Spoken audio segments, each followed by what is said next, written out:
Vous avez écrit un livre intitulé « L'art de trahir », Casamayor. Avez-vous trahi une seule fois votre fonction? Ma fonction, qu'est-ce que c'est que trahir sa fonction? Voyez-vous, vous touchez là quelque chose d'extrêmement important.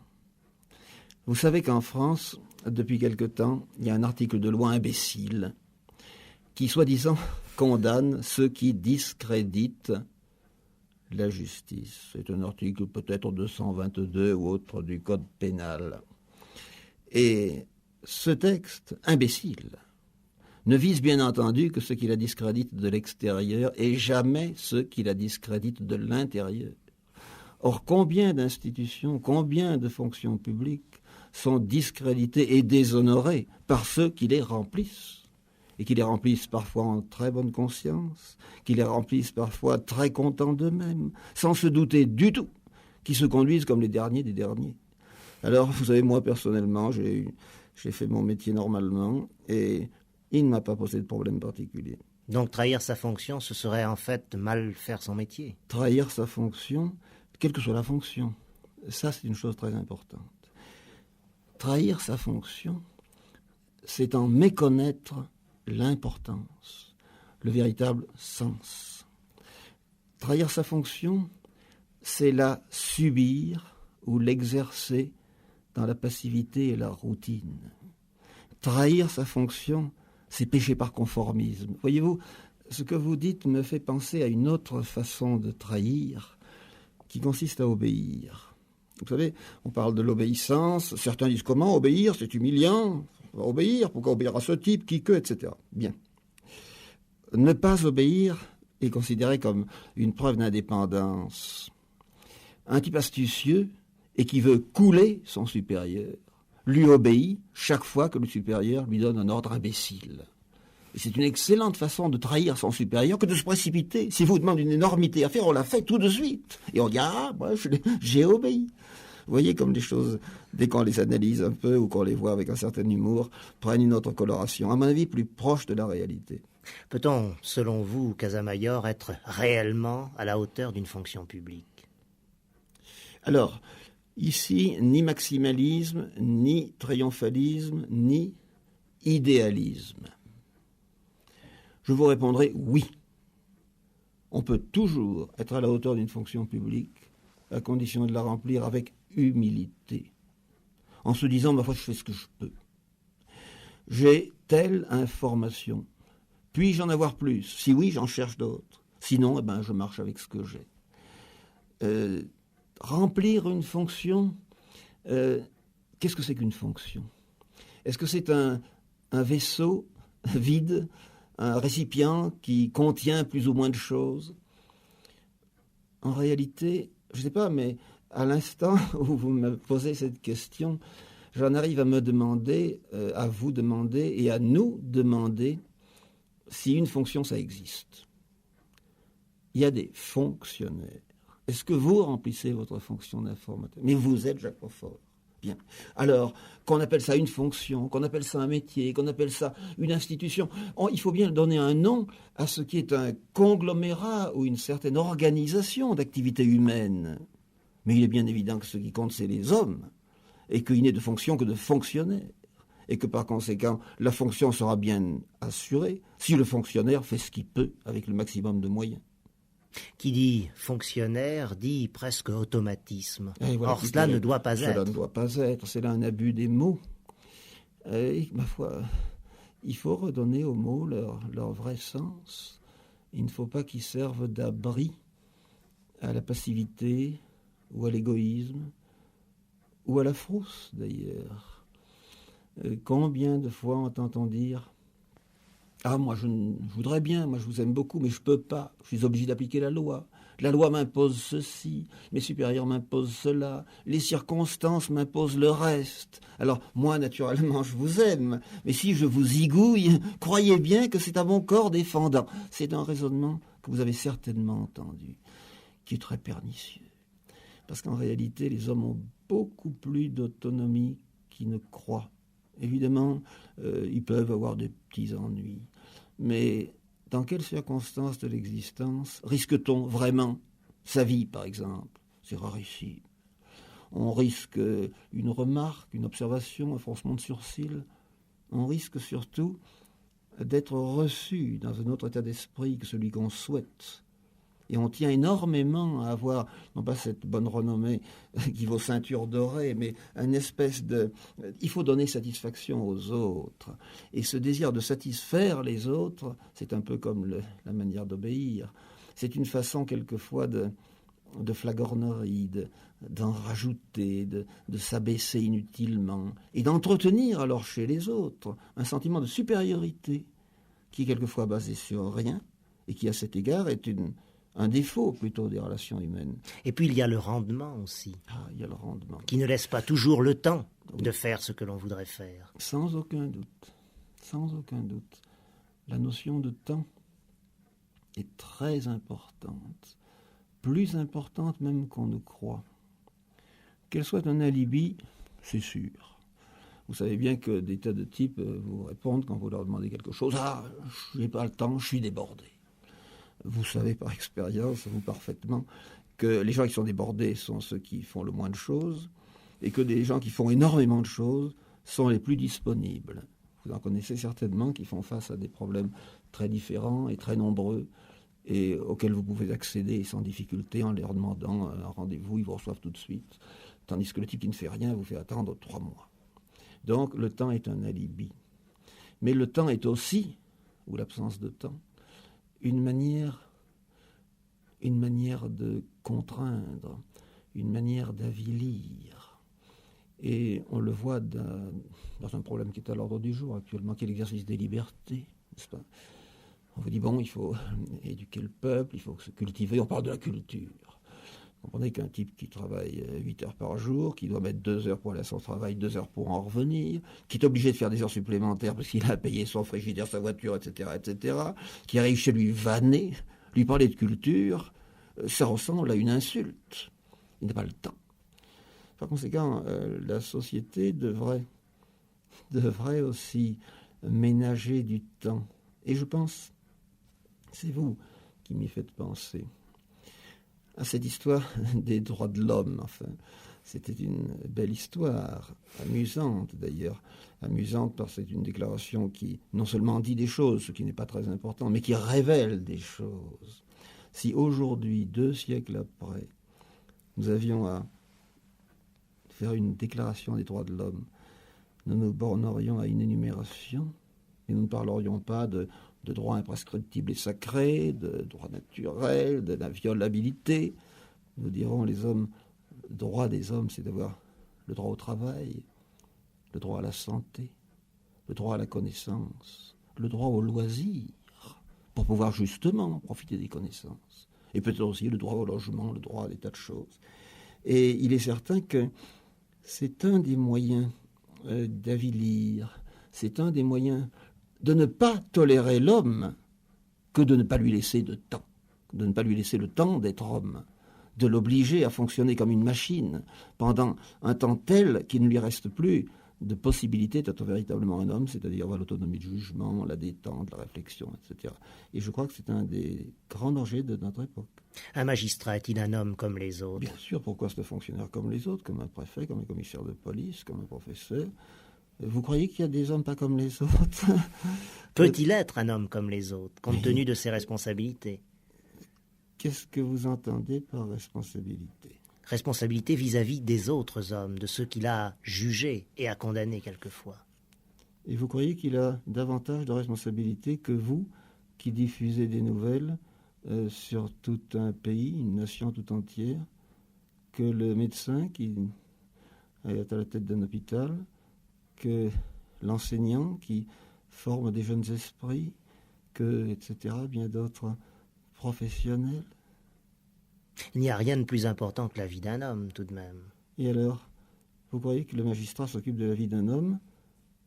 Il y a combien de condamnations à mort par an ? Pas beaucoup.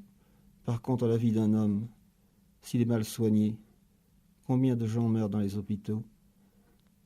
Par contre, la vie d'un homme, s'il fait son travail dans de mauvaises conditions de sécurité, il y a combien de morts par accident du travail ? Ne parlons pas de la vie des hommes, lorsqu'ils sont jetés les uns contre les autres par une diplomatie imbécile qui provoque des guerres. Vous comprenez, l'administration judiciaire, elle n'est pas la seule à mettre en cause la vie des hommes. Elle y met très rarement. Elle n'est pas non plus la seule à mettre en cause la liberté des hommes. Vous comprenez que dans une société où, théoriquement, on a le choix de son logement ou de son domicile, mais où, en raison de la crise, on est obligé de se loger n'importe où, quelquefois 50 km de chez soi, on n'a pas sa liberté hypothéquée. Le juge, il n'est pas le seul à mettre en cause les biens des hommes. Vous croyez que quand une entreprise met sur le sable une dizaine de milliers d'ouvriers, elle ne met pas en cause leurs biens, leurs ressources? Par conséquent, il ne faut pas croire que l'administration judiciaire a le monopole de jouer de la vie, de la liberté ou des biens des citoyens. 1000 autres services publics en jouent. Et il est très important de le savoir pour ne pas privilégier abusivement un secteur de l'administration par rapport aux autres.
Depuis 30 ans, Casamayor, vous consacrez votre œuvre à la justice et à la liberté. Vous est-il plus facile de travailler aujourd'hui qu'il y a 30 ans ? La justice, la liberté et quelques autres choses, parce que vous savez que j'ai écrit bien d'autres livres qui ont d'autres sujets. des livres auxquels je tiens peut-être beaucoup. Est-ce plus facile? C'est pas une question piège, mais c'est une double question.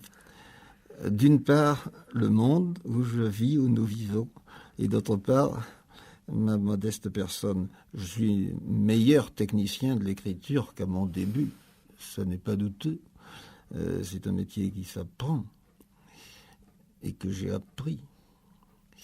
Donc ça me serait jamais plus facile, dans une certaine mesure. Dans une certaine mesure seulement, c'est-à-dire sous un certain aspect. La partie métier d'écrire m'est beaucoup plus familière.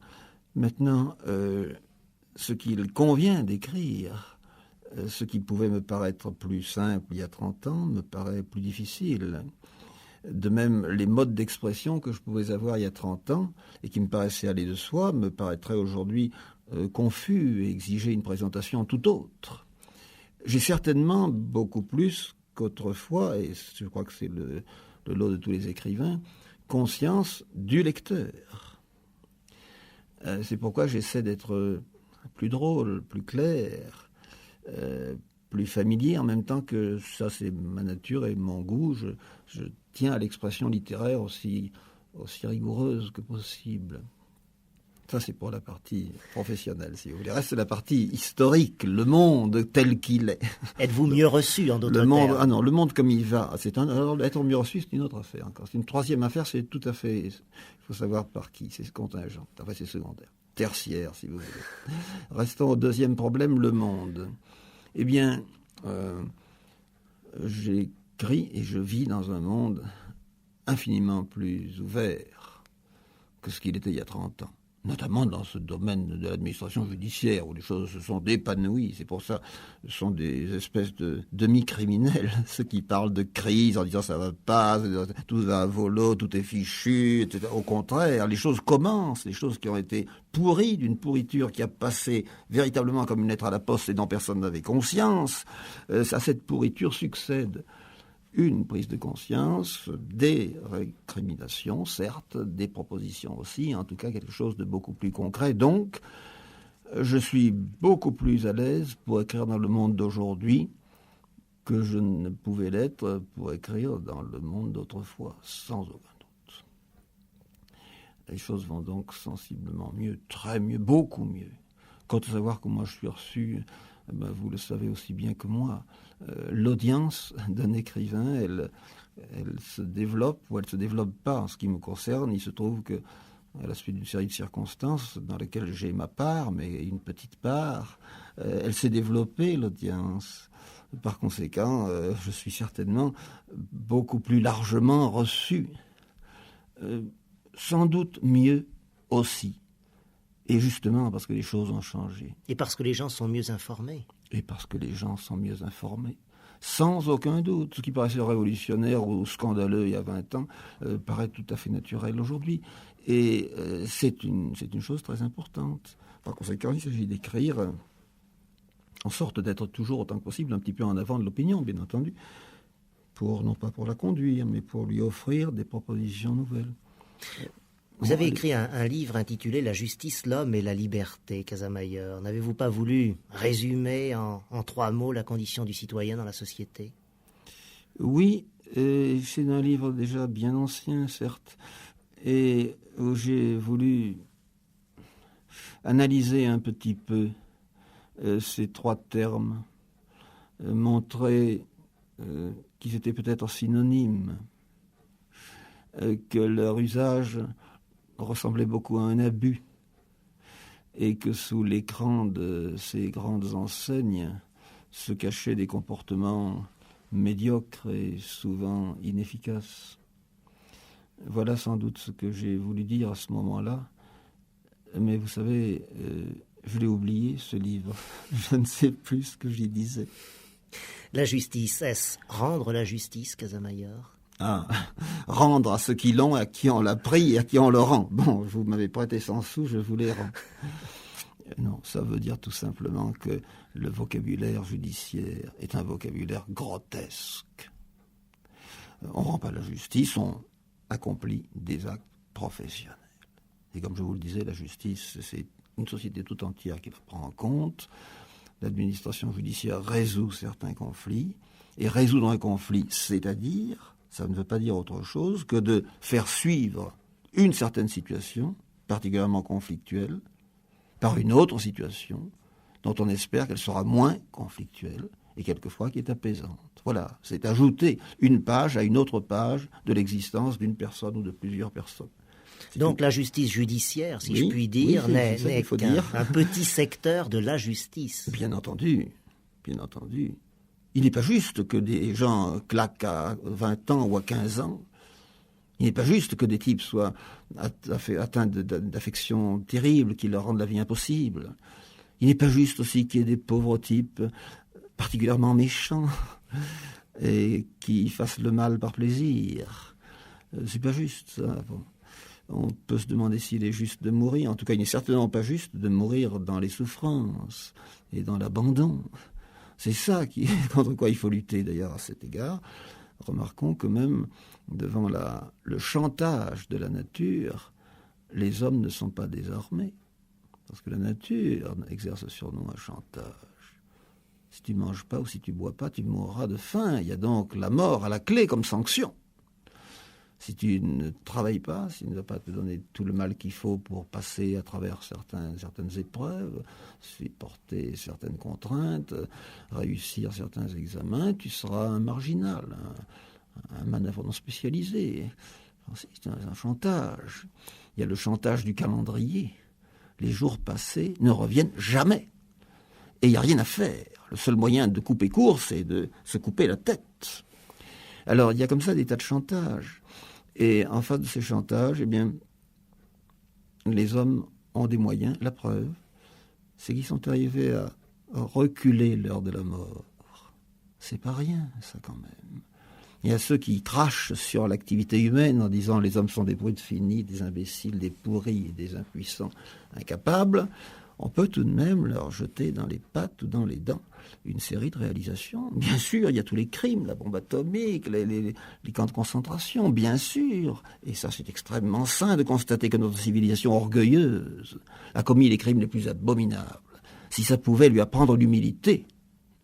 Ceci étant, et en cessant justement d'avoir un culte de la civilisation qui serait un culte aveugle, idolâtre, c'est pas une raison pour ne pas tenir compte des acquis et pour justement essayer de travailler dans le sens de ce qui est positif et concret, qui améliore la condition des hommes, et se débarrasser d'adoration ou de cultes périmés comme ce que beaucoup de sociétés ont exigé de leurs citoyens. On se méfie de la justice, qu'on le veuille ou non, Casamayor. On en a peur, même. Oui, mais elle l'a fait exprès. Elle a tout fait pour ça. Elle a tout fait pour ça. Imaginez monter sur une estrade déguisée d'une façon grotesque, parlant un langage pontifiant. Comment voulez-vous que ça fasse pas peur? Alors maintenant, si elle se plaint de faire peur, elle n'a qu'à s'en prendre à elle-même. Or, justement, nous constatons que depuis quelques années, elle descend de son piédestal et beaucoup de fonctionnaires de justice, surtout les jeunes, sont des hommes et des femmes particulièrement ouverts, qui ne se sentent pas d'une essence supérieure aux autres et qui trouvent justement une autorité dans leur comportement, alors que cette autorité, les autres ne croyaient la posséder que dans leur appareil, dans leur cérémonial ou dans leurs artifices. La justice doit évoluer continuellement.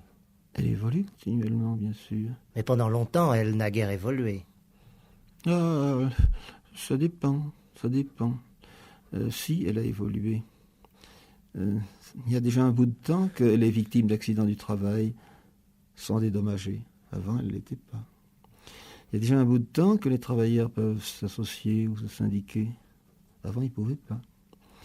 Et il y a beaucoup de temps où on envoyait aux galères pour 20 ans des gens qui volaient un pain ou qui volaient leur patron dissous dans un portefeuille. Maintenant, on leur donne 3 mois avec sursis.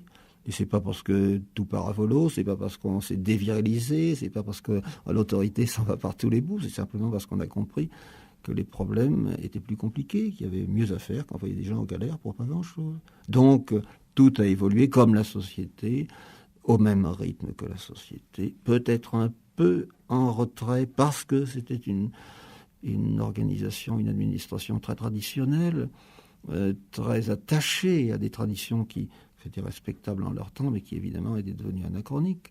Et c'est pourquoi elle pouvait être en retard. C'est pourquoi elle souffrait surtout de cet orgueil, considérait que c'était une administration à part. Et à part, ça voulait dire, bien entendu, supérieure. Mais maintenant, cette hiérarchie entre les administrations, les unes étant nobles et les autres roturières, ça n'a plus cours, de moins en moins. Et il faut mettre ça à l'actif de la civilisation. Y a-t-il encore, selon vous, Casamayor, une justice des riches et une justice des pauvres? Non, il y a la justice de la société dans laquelle les riches sont très avantagés par rapport aux pauvres. C'est ça le problème. Notre société favorise les riches, comme la nature favorise ceux qui sont en bonne santé sur ceux qui sont malades. Alors, les institutions doivent évidemment tenir compte de cette disparité dans le sens de la compensation. Mais les institutions favorisent les riches. Les institutions sont des machines.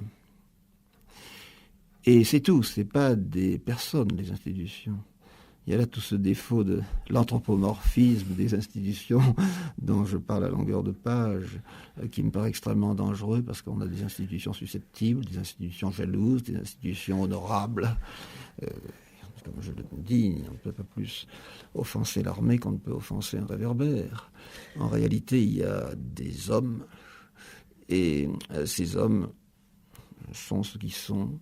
Ils ont évidemment des susceptibilités, mais il est très important que, quelle que soit l'administration, quelle que soit la fonction publique qu'ils remplissent, ils n'aient pas l'impression de remplir une fonction substantiellement, qualitativement différente des autres.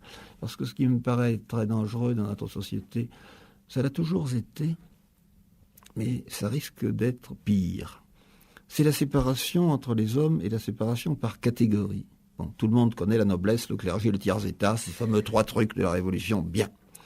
Mais actuellement, nous avons 50 catégories. Bien sûr, les riches, les pauvres, et puis ceux qui sont entre les deux. Et puis il y a les spécialistes. Et puis il y a les élites. Et puis il y a les gens qui travaillent entre deux eaux, les clandestins, les parallèles. Il y a une quantité de catégories. Notre société se présente à mes yeux un peu comme un millefeuille avec une quantité de couches superposées. Et c'est extrêmement dangereux. Vous voulez vous complaiser dans le domaine judiciaire. Il y a quelque chose de très simple tout de suite qui se pose. Regardez la méconnaissance réciproque que peuvent avoir je ne sais pas 3 administrations, mais enfin ce sont 3 services publics ou d'intérêt public qui sont l'administration judiciaire, l'administration policière et l'information. Chacun est dans son coin et, bien sûr, la justice particulièrement sourcilleuse, susceptible, inquiète, regardant toujours comme si on allait la zigouiller ou lui planter un poignard dans le dos. La police, prise dans des contraintes difficiles et en même temps servie dans une certaine mesure par l'attitude ambiguë que le pouvoir a toujours à l'égard de la police. Et puis la presse, qui fait un peu le même travail, puisqu'elle cherche la vérité. Elle cherche la vérité, une fois qu'elle l'a, elle doit la faire connaître. Et qui est obligée aussi de naviguer au milieu de beaucoup d'écueils et entre des forces ou des institutions avec lesquelles les rapports ne sont pas clairs. Eh bien, cette distinction entre les spécialités est la source de beaucoup de malentendus. Vous connaissez la formule qui a été réellement prononcée par un magistrat s'adressant à un commissaire. « Monsieur, il y a des choses que nous aimons voir faire par des commissaires sans avoir besoin de leur en donner l'ordre. » Bien. Eh bien, voilà des choses qui doivent être abolies. Il faut que les administrations et les institutions communiquent. Et communiquent non pas avec un rapport hiérarchique, mais communiquent d'homme à homme, à égalité, horizontalement. C'est par ce moyen seulement qu'on peut dissiper les malentendus. Et le citoyen a intérêt à ce que les malentendus soient dissipés. Comment le citoyen devrait-il, selon vous, regarder les institutions? Avec humour et lucidité. Avec humour pour se débarrasser de cette idolâtrie, bien sûr. Il ne faut pas se mettre à genoux, ni devant la justice, ni devant l'armée, ni devant l'éducation nationale, ni devant rien du tout. Et lucidité c'est-à-dire qu'il fasse un effort pour connaître les contraintes de l'institution. Ça lui permet de comprendre certains comportements. Et les comprendre, c'est déjà se donner le moyen de les changer lorsqu'on les juge mauvais. Et je crois d'ailleurs que c'est sur le citoyen que doit porter l'effort d'éducation, de formation et d'information au sens large. C'est pour ça que la presse et toutes les émissions ont une telle importance dans le public. Je crois que c'est très important pour la civilisation tout entière.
Votre dernier livre, Casamayor, est intitulé La tolérance. Peut-on dire que ce livre résume pratiquement tous les autres, en est un peu la synthèse? Non.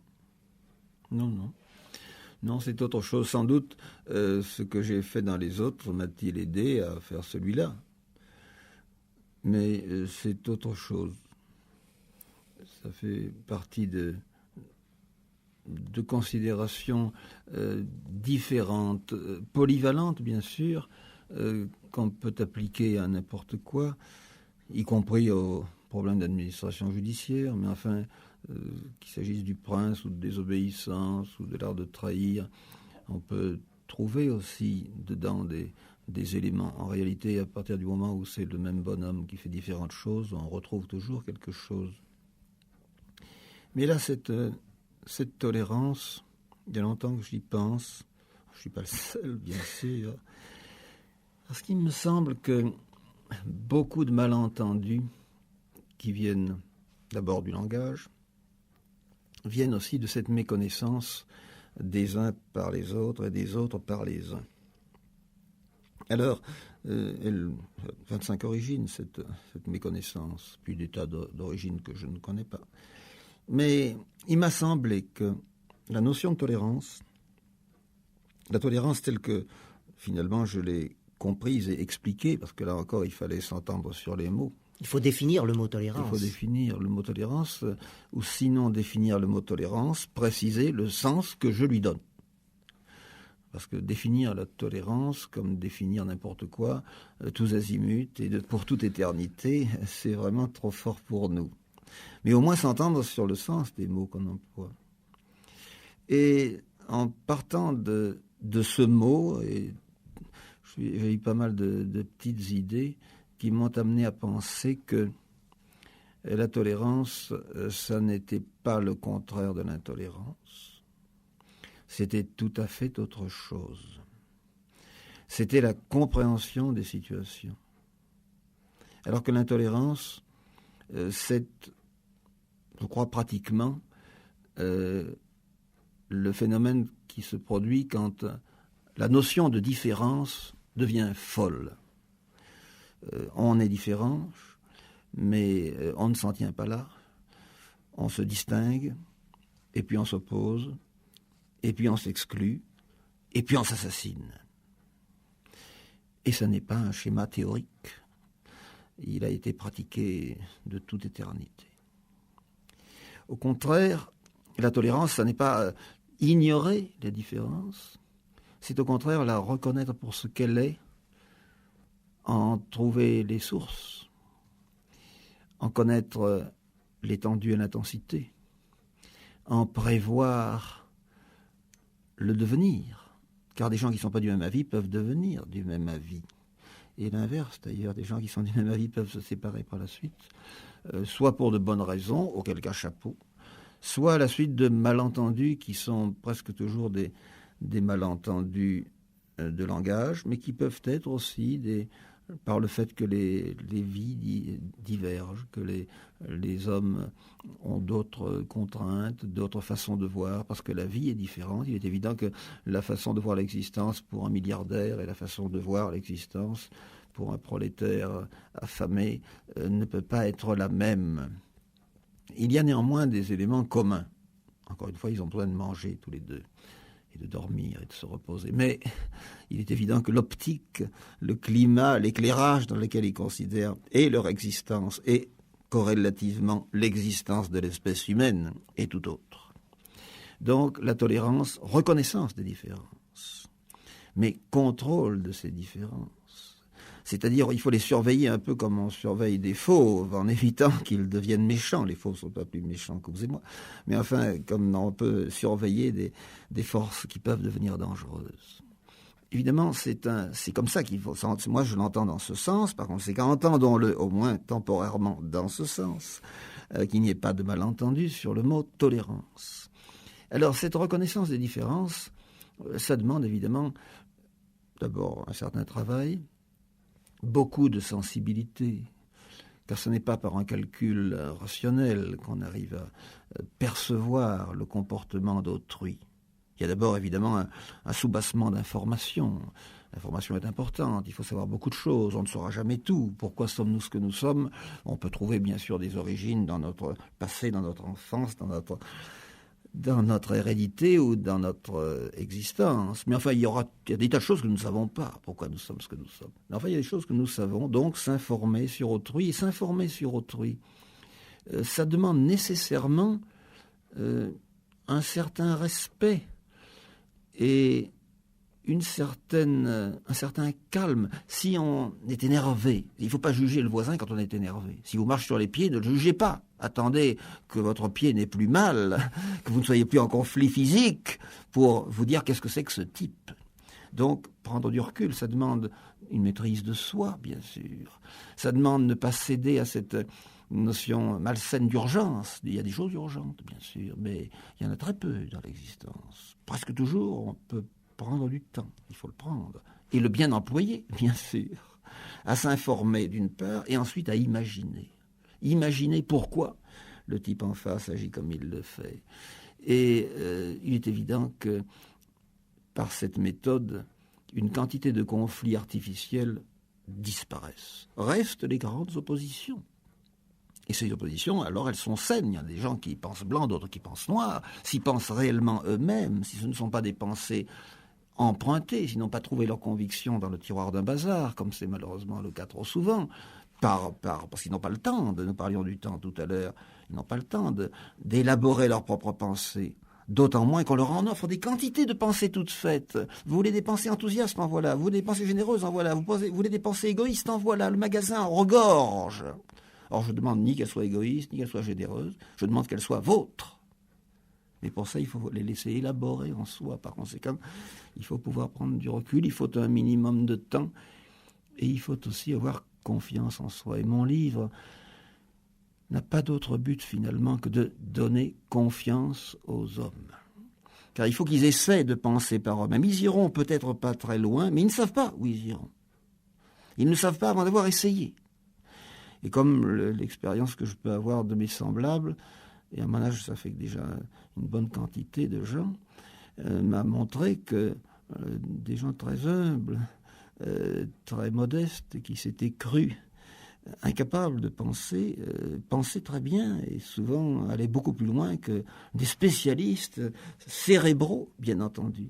C'est pourquoi je me suis efforcé dans ce livre de ramener le citoyen aux choses les plus concrètes, les plus matérielles, qu'il ait des points de départ solides.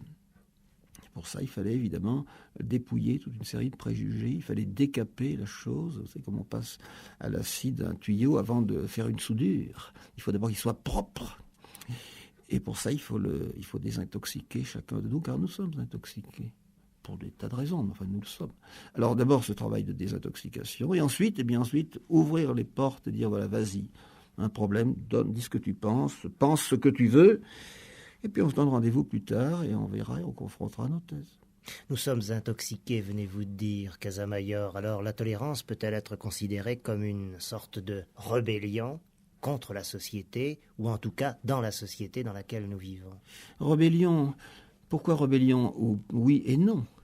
À partir du moment où on fait une découverte, où on amorce une recherche, on est en rébellion contre la connaissance établie. Vous comprenez qu'il était révolutionnaire et, pour tout dire, insultant de dire que la Terre tourne, alors que tout le monde pensait qu'elle ne tournait pas. C'est ce genre de rébellion que je veux susciter. Alors le mot rébellion est un mot dangereux, parce qu'on voit tout de suite celui qui fait du scandale pour le plaisir, celui qui systématiquement traverse en dehors des clous, celui qui hurle dans la rue ou qui casse des vitrines. Alors non, je refuse le mot rébellion. Je dis simplement recherche. Qui a un sens très différent de celui de rébellion. Qui a un sens... oui, il a un sens très différent. Tout le monde le comprend. Néanmoins, on peut encore dire quelque chose sur le mot rébellion. Car la rébellion est contre. La recherche, elle n'est pas contre. Elle est pour. Celui qui recherche, celui qui découvre, n'est pas contre ceux qui ne recherchent pas et ne découvrent pas. Au contraire, il est prêt à les entraîner avec lui. Et du reste, l'histoire prouve que toujours, il les entraîne, même s'il meurt, lui, dans l'histoire. Et après, c'est son opinion, c'est sa recherche, c'est sa découverte qui s'impose. Tandis que la notion de rébellion, on a vraiment l'impression qu'on en veut à celui contre lequel on se rebelle. C'est purement négatif, agressif et oppositionnel. Tandis que la recherche, elle est positive, motrice. Vous voyez que c'est tout à fait autre chose. Tolérer ou sévir une menteuse alternative, écrivez-vous dans votre livre, Casamayor. Pourquoi menteuse? D'abord parce qu'elle est fausse, et ensuite parce qu'elle est dangereuse. Sévir, c'est fermer une porte. Vous savez, on entend souvent des formules « je ne tolérerai pas ». Comme on dit « je ne céderai pas au chantage ». Une formule orgueilleuse qui ne veut rien dire. Sinon, qu'on refuse l'opinion de l'autre, qu'on refuse une certaine démarche. Et on la refuse, on finit par la refuser abstraitement. On ne la refuse pas parce qu'elle est dangereuse, on la refuse parce que aussi que c'est défendu. C'est défendu, c'est défendu. Je ne veux pas le savoir. Formule militaire. Puisque c'est comme ça, c'est pas autrement. Moi, je le dis, il faut me croire parce que c'est moi. Et c'est ça le problème de la répression. La répression est terriblement tentatrice. Qu'on réprime, soit, mais en ayant conscience qu'en réprimant, on s'isole, on se met sur un piédestal et on arrive très vite à mépriser celui qu'on réprime. Alors que il faut toujours penser que le châtiment, par exemple, avec toute sa charge religieuse, passionnelle, d'aveuglement et de cruauté, doit être, à mon avis, doit être éliminé. Ce qui ne veut pas dire qu'il ne faille pas mettre des gens en prison, et que ce ne soit pas dans un esprit de châtiment, que ce ne soit pas pour les punir, que ce ne soit pas parce qu'ils ont tort et que nous avons raison, qu'eux ils sont coupables et que nous sommes innocents, que ce ne soit pas un moyen de creuser le fossé qui sépare les hommes. Mais au contraire, évidemment, couper la tête de quelqu'un en disant « je t'aime beaucoup », mais enfin, il faut être sérieux. Bien entendu, on n'a pas besoin d'un bourreau tendre, à moins que le fait qu'il vous exécute provoque en lui un tel trouble qu'il n'exécute plus personne après, que ça déclenche un processus psychologique. Mais ce qui vaut pour un homme doit valoir aussi pour des institutions. Il ne faut pas que, justement, au nom d'un anthropomorphisme dangereux, elles se considèrent comme détentrices de la vérité, détentrices d'un pouvoir abstrait qui leur donne des droits sur les autres. On n'a pas plus de droits sur celui qu'on condamne que sur celui qu'on ne condamne pas. Et à cet égard, le châtiment, qui a un passé, si on écrivait le casier judiciaire du châtiment, il en faudrait des kilomètres pour marquer les crimes qu'il a commis. Et ça, c'est une chose qui doit être abolie. On doit considérer que, étant donné une situation, certaines mesures s'imposent. Et on le voit très bien dans les problèmes de l'éducation. Combien de fois, notamment des parents et quelquefois d'autres, disent lorsqu'un désastre se produit, lorsque un dévoiement se produit chez un jeune, notamment, on dit « oh, j'aurais dû sévir ». Je ne dis pas non. Mais l'ennui du châtiment, ou des sévices même éducatifs, c'est qu'ils amaigrissent les relations entre les hommes. Quand on dit « j'aurais dû sévir », d'abord on se fait plaisir. Et puis on se fait reconnaître pour indulgent, donc pour un brave type.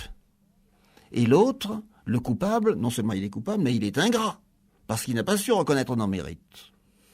Alors qu'il faut se dire, zut, je n'ai pas fait ce que je devais faire. Alors, ce qu'on doit faire, c'est, bien sûr, sévir, c'est aimer, c'est prévoir, c'est être présent, c'est comprendre, c'est anticiper, c'est être près de l'autre, et éventuellement sévir. La réaction, le châtiment n'étant vraiment que le dernier des trucs, et jamais tout seul, toujours avec le reste. Et alors c'est ça que je reproche à ce système du châtiment, c'est en réalité de ne tenir compte dans les relations humaines que d'un seul fil, alors que c'est toute une trame qui nous unit. Et la solution simpliste est toujours une solution, ne disons pas coupable, mais vicieuse, dangereuse parce qu'elle est fausse, dangereuse parce qu'elle est commode, dangereuse parce que malheureusement, quand on en constate les effets, on s'aperçoit qu'ils sont plus terribles qu'utiles presque toujours. Justice et tolérance sont deux mots qu'il faudrait toujours pouvoir accoler, Casamayor. Oui, bien sûr. Mais qui ne le sont pas toujours. Qui ne le sont pas toujours, parce que les fonctionnaires de justice, comme les fonctionnaires de police, comme les fonctionnaires de l'éducation nationale, comme tous les fonctionnaires possibles, ne sont pas tous tolérants. Ils ne sont pas tous tolérants parce que, très ingénument, et quelquefois pas ingénument, mais souvent ingénument, ils se croient détenteurs de la vérité. Et quelquefois, ce qui est pire, ils ajoutent à cette détention de la vérité un devoir professionnel à courte vue qui consiste à l'imposer aux voisins. Car apprendre à penser, c'est très bien, Mais très vite, on en vient à apprendre ce qu'il faut penser. Et puis très vite, si on ne pense pas ce qu'il faut penser, alors, naturellement, c'est la matraque. Ce sont ces dangers, ces espèces de... Enfin, c'est un peu comme si on met en place un morceau de fer à côté d'une boussole, n'est-ce pas ? Ça la dévie, et cela dévie sans qu'on le sache. Et petit à petit, nous sommes tous tentés par le mal. Si nous tenons sur nos pattes, c'est parce que nous faisons attention. Enfin, évidemment, marcher, ça nous paraît tellement familier qu'on n'y prend pas garde. En réalité, c'est une opération complexe. Mécaniquement, essayer de trouver l'équation de la marche d'un piéton, je ne sais pas quel mathématicien y arrivera. Par conséquent, dans nos relations humaines, il faut aussi beaucoup compter sur la complexité. Et en même temps, il faut avoir confiance. Il ne faut pas que cette complexité nous inhibe en disant « mais c'est trop difficile, donc je ne fais rien ». Je ne peux pas accéder à celui qui est en face de moi, donc je l'ignore. En réalité, c'est pour ça que j'insiste, les hommes ont des ressources de lucidité, d'affection, de sensibilité infiniment plus grandes qu'ils ne croient. Alors qu'ils les libèrent, qu'ils les mettent en œuvre, et je garantis 3 fois sur 4 de succès. Vous êtes magistrat, Casamayor, et j'ai le sentiment que vous auriez pu être avocat. Pourquoi n'avez-vous pas choisi de l'être ? Parce que magistrat, c'est être fonctionnaire et on est sûr de sa fin de mois, bien sûr. Mais on peut être les deux en même temps, comme vous le dites. Les avocats ne se méfient-ils pas des magistrats ? Il y a des tas de malentendus entre ces deux professions. Bien entendu, ce serait trop long d'en parler. Ça aussi, ils ont besoin les uns et les autres de ne pas avoir trop peur les uns des autres. Et alors, n'ayant pas peur, ils se mépriseraient, ils ne s'envieraient, et ils commenceraient à collaborer utilement. Ce qui se fait d'ailleurs très souvent. Pas toujours, sans aucun doute, mais très souvent. N'avez-vous jamais regretté de n'avoir pas choisi d'être avocat ? Non, parce que je me trouve autant avocat comme je suis, alors que j'ai le label d'avocat, que je cotise ou que je sois considéré ou homologué comme un avocat ou comme un fonctionnaire, ça me paraît vraiment peu de choses. Avez-vous le sentiment, Casamayor, d'avoir fait toute votre vie un métier privilégié ? Oh oui, bien sûr, par rapport à mineurs de fonds, par rapport à des marcheurs de marchandises, par rapport à 50 000 autres métiers, le métier de fonctionnaire de justice est un métier privilégié, bien sûr. Il y a des métiers infiniment plus éprouvants, plus difficiles, plus humiliants,